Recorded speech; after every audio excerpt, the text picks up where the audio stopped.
प्रयागराजच्या महाकुंभ मेळ्यामध्ये भीषण आग, आगीमध्ये तंबू आणि इतर साहित्य जळून खाक। आगीवरती नियंत्रण मिळवण्यात काही प्रमाणात यश।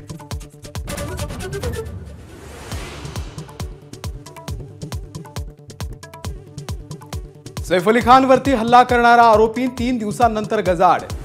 जीपेच्या व्यवहारावरून ठाण्यातून मुसक्या आवळल्या, 5 दिवसांची पोलीस कोठडी।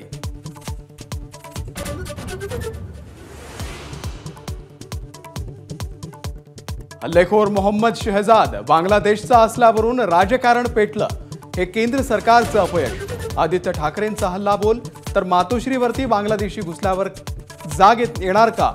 नितेश राणे यांचा पलटवार।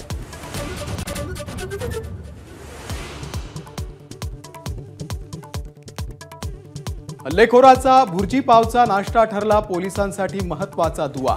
भुर्जी पाव खाल्ल्यानंतर केलेल्या ऑनलाईन पेमेंटमुळे आरोपीचा मोबाईल ट्रेस, काहीच वेळात आरोपीला बेड्या।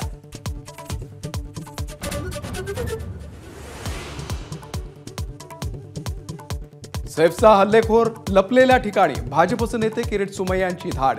लेबर कॅम्प मधल्या मजुरांच्या कागदपत्रांची सोमय्यांकडून छाननी।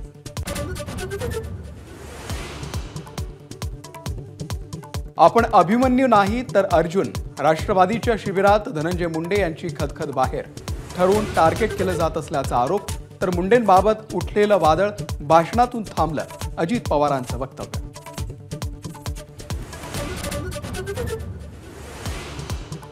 पहाटेच्या शपथविधीच्या वेळी अजितदादांना भाजपसोबत न जाण्याचा सल्ला दिला होता धनंजय मुंडेंचा गौप्यस्फोट।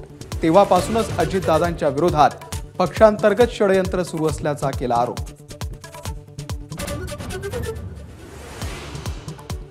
बीडमधल्या प्रकारामुळे पक्षाची बदनामी, शिर्डीमध्ये सुरू असलेल्या अधिवेशनामध्ये मलिकांकडून उल्लेख, लवकर निर्णय घेण्याची अजित पवारांना विनंती।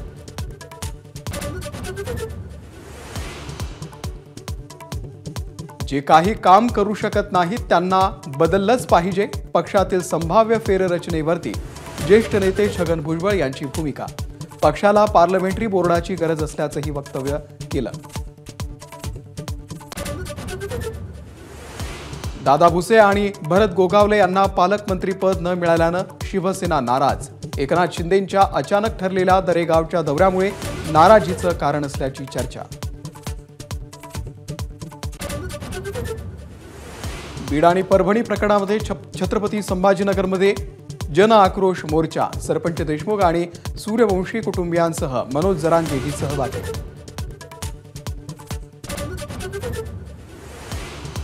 वर्ल्ड इकॉनॉमिक फोरमच्या बैठकीसाठी मुख्यमंत्री देवेंद्र फडणवीस दाओसमध्ये दाखल। थेट परकीय गुंतवणुकीच्या आधीचा उच्चांक मोडणार का, याचीही उत्सुकता।